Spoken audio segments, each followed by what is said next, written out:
Mel. Hey, congratulations on your new series, The Residents. Thanks, Gig. I appreciate it. It was a lot of fun. You know what? It's a lot of fun to watch. I actually binged it from start to end. I was going, how is this going to end? And you know what? It surprises everybody. That's for sure.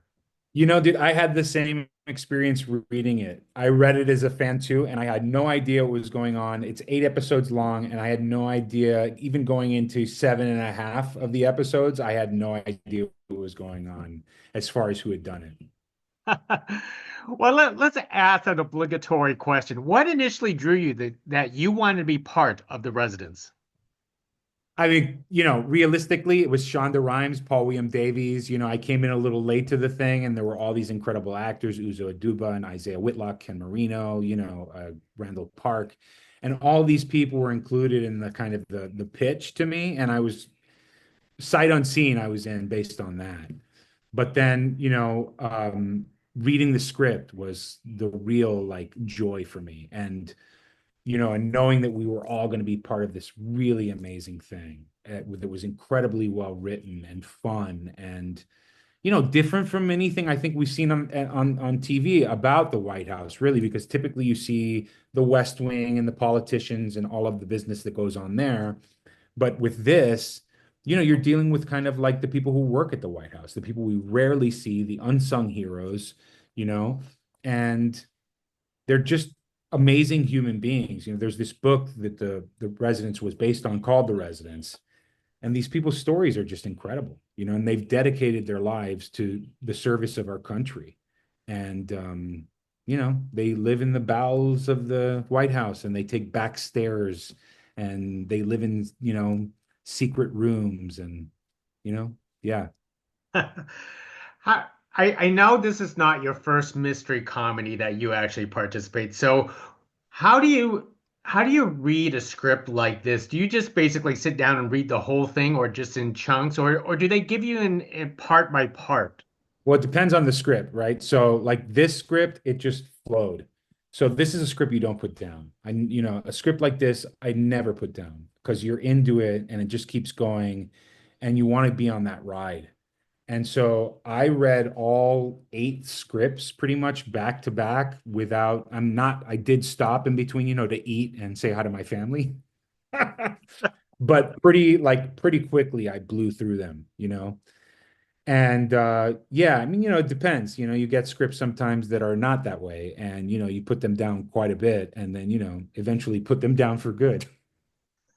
You know, so I've been fortunate enough to where, like, a lot of the scripts that and things that I get asked to do, they are stuff that I read straight through. I've had the good fortune to work with some incredible writers and creators. You're such a great character actor, especially the fact that you get to have a chance to play all these different characters throughout your entire career. Tell us about the approach with your character Bruce in this one, because I find him, out of all your characters, he seems to be one of the more serious ones. Yeah, thanks, Gabe. I approach him like I do any of the characters. I love people. I'm a big people watcher. I also do a lot of research. Like I am a person I feel like I'm an investigator to some degree when looking at the script. And you take into account everything. You take into account style. What is Shonda Rhimes' style? What is Paul Williams Davies' style? Where does this take place? Everything is information, as part of these pieces to the puzzle. And I feel like that's my first job, is to be this really, really great kind of investigator. And then I'm a big meditator too. And so I will read it and read it again and sometimes read it again. And it'll start to, I think, seep into me to some degree and to my consciousness on ways and my subconscious in ways that I don't really understand, which is fine, but it works, and I'll meditate. And then the characters will start coming together. And then I have this really cool thing that happens that I've shared with a couple people, is that I end up meeting this person on the street. I like to go out and people watch. And I met Bruce. He came just like I met Patsy Lacerda or Todd. Todd, I brought a lot of myself to, but you know, as with all the characters, but you meet them and you see them and you see the way they move. And I go up to them and I have a conversation with them. I ask them about themselves and what their lives were like. And I incorporate some of that as well so that it's not strictly my experiences and my perspective of the world, you know? And I love hearing people's stories. I love getting to know people and, the rich tapestry of their lives and their history. And you incorporate, it's just kind of, you take a little bit from everything and then some of you. But I guess the cool thing is somebody said to me once, which is, you mentioned character actor, and I love being a character actor because those I feel like are the richest kind of, characters. You get to play the cool stuff and I get to shape shift, you know, and I don't know, man. I feel really blessed to be a character actor. But Bruce, yeah, I guess that's the deal. I just feel really blessed to play these different things. I had somebody tell me one time that like none of your characters would be invited to the same party, and like that was the best compliment I could have gotten.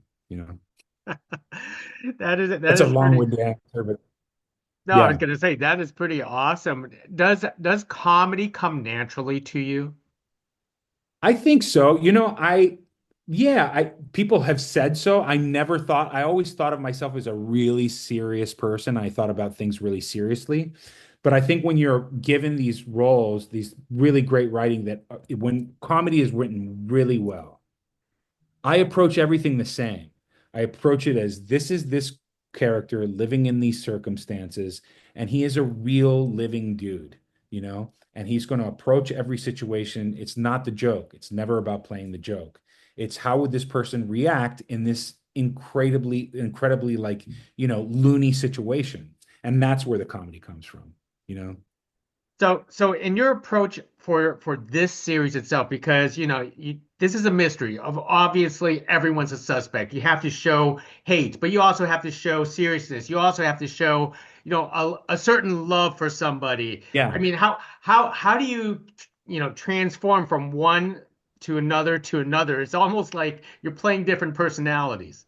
Oh, thank you. Yeah, I think when approaching this, when I read the thing, it's a love story for us, for me and Juliet Restrepo. It's a love story. And so after reading it, that felt like, to some degree, one of the most grounded stories in the whole through line of the thing. And so I really wanted to approach it that way because it's the heart of the show in a lot of ways. And it's this beautiful love story, man. It's this love story that's very real.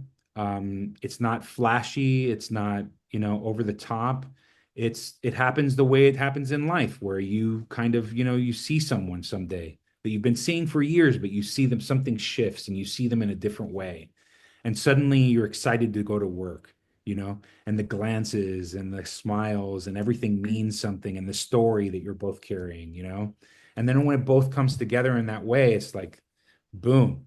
And I think that happened for us. And Juliet is just such an giving and kind person, really. And I think both of us brought our kindness to these things, although we do have these kind of sometimes these rough exteriors because we've been crapped on a lot. And it's in many ways a very thankless job, both of our jobs. But, I think we're really committed to serving our country and the president and the first family. And that's really the incredible thing about these people. So I did want to bring that humanness to the role because it was an homage to these people, in a lot of ways. Not to get too serious, because it is a very funny show as well. But I think that's the way I approach it. I like to be purpose driven. Very true. And Yeah. as if throughout your entire career, from one comedy project to another comedy project, you always work with a terrific cast ensemble. Oh I man. want to know is how do you adjust to a new cast and get along with them so well to get that comedic timing with everybody from one to the next? Well, I assume we're all there for the same purpose, right? Which is to tell this story and to like, and to kind of serve the story and make this thing as good as it possibly can be. And I've had the good fortune to where I've worked with a lot of people where there wasn't a ton of ego involved and everybody was about that. And so when you have that, you have this familiarity on set, and you're not just, from the makeup to your trailer to the this, and you kind of get to know each other. You get to know about each other. And then you get to know each other on set and the characters. And I've worked with incredibly talented people. And I think, you know, as being a supporting actor, you're also supported. And the it's a machine that all works together. You know what I mean? And you're really only as good as the people you're working with. And I've really been fortunate to work with really talented and great people. So we all bring each other up, you know? And one last thing, and this is what I am so amazed about this show is the production set of the White House. And I want to hear from your perspective as you are, going from room to room, from staircase to staircase. What was it really like when they built this set and you're acting, with that background? I mean, it almost convinced me that that's the White Yeah. House. Well, it did me too. And that, you know, man, is wild. I'll tell you a story. So, you go, it's just crazy. They built, so just for people that are listening, we built the White House on 6 different sound stages. And I mean, like down to the T. You're in the library and there are books in there, readable books, real books. You go in the drawers and there are pens and things and stationery in there. And just such attention to detail. And so you come from Hollywood and you're driving traffic in LA, as you know what I mean? And you get to this place, you open a door, and suddenly you've gone through this magical porthole into the White House. And it's very jarring to some degree because you've just come from that world and now you're in this world. And it was just amazing. And then there were these times where, in between takes and stuff, you go and you wander, and suddenly you're like in the oval room, you know, and it's down to the T and the furniture, and you think, wow, like I'm in the oval room, and you really feel like you're in this oval room with the history and all this stuff. And it was just, I don't know, it made a pretty huge impact because I've never visited the White House. And the places in the White House that we've set, are definitely off limits to the public. So I probably will never see these parts of the White House. So I felt it was really like cool, that I got an opportunity to just see this place that way, you know? Yeah.